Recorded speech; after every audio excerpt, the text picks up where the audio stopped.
Good afternoon, sober family. I'm Wayne, and I'm an alcoholic. I just wanted to give a quick shout out to #RecoveryPosse for letting me know that because I'm sober and I want to be a part of their group, I'm in. That's awesome. Also, quick shout out to my Oma and Opa for allowing me to use their basement in order to shoot these videos for you. You are not an alcoholic because you watch this channel. I just wanted to point that out because some folks might believe that they are. All you have to do is listen up, open your ears, be willing to enjoy the experience, the shares, and the strength that are involved in this channel to help you with a better quality of life for you, and maybe you get something for throughout your day.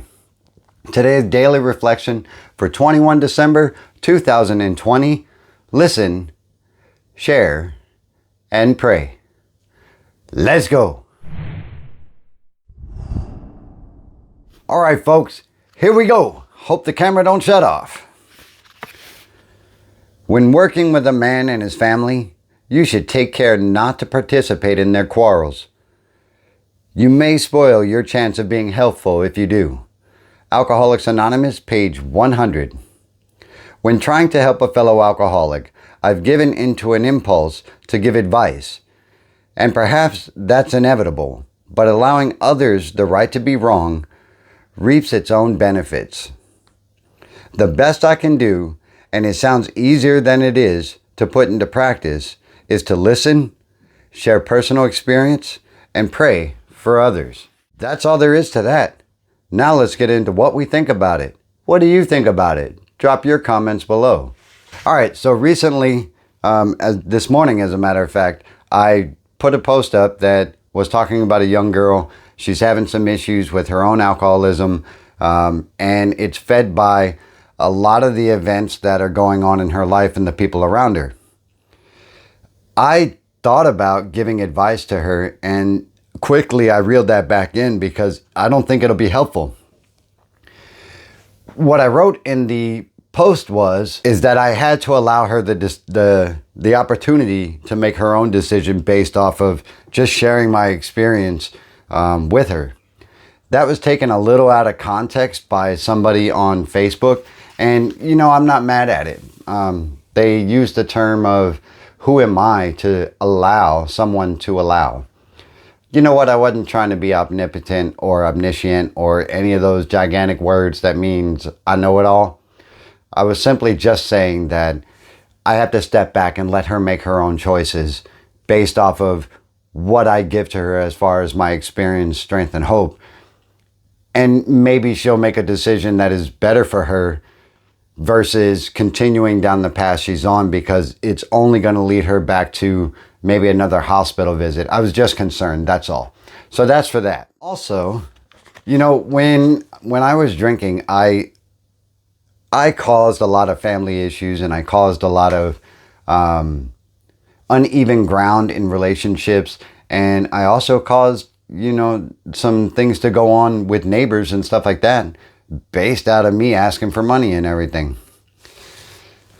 When I got sober, I realized that, I cannot get in the middle of things if somebody's in a situation or whatever, and I feel like I should interject to maybe try to help. That's not really my place. I can give experience based off of what I know about being in the same situations, and perhaps that will help them along in making a decision of their own.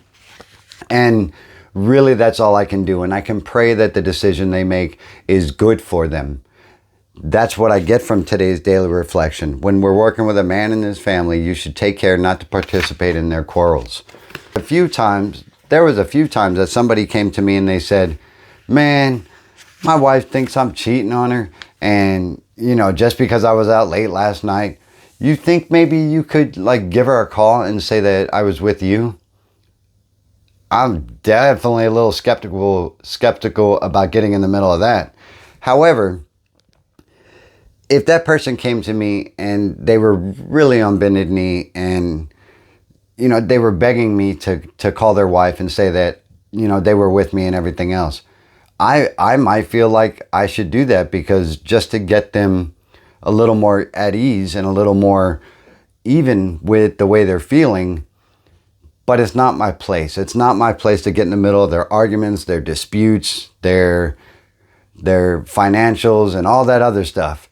I have to come back and share my story, share my experience in the same situation, and perhaps that can help those people make better choices based off of what they understand about how I went through it, and just pray for them. That's really all I can do. When trying to help a fellow alcoholic, I've given into an impulse to give advice, and perhaps that's inevitable. That goes right along with what I was talking about with what I posted, people. And that is, I really want to help. I generally want to help the young girl, and I generally want to help a couple other folks. And one person you might be familiar with is Sober Daddy High on Life. I've talked about him before in this video, and of course that's not his real name. And he was having some things where, he was just throwing out his feelings on Twitter, and out of an impulse I shot back and I said, maybe you should do this. And he lashed out. He lashed out and he said, I didn't ask for help. I didn't ask for anything else. And at first I took it personal, but damn, who am I to give advice? Nobody. I'm just an alcoholic as well. And all I can do is share my experiences within those same situations. That's about my food for thought on this. And let me know what you guys think about in the comments below. And we'll just keep this train rolling, folks. Life's a garden. Dig it. I'm going to tell you what this is about in just a second. So stay tuned. Have a good day.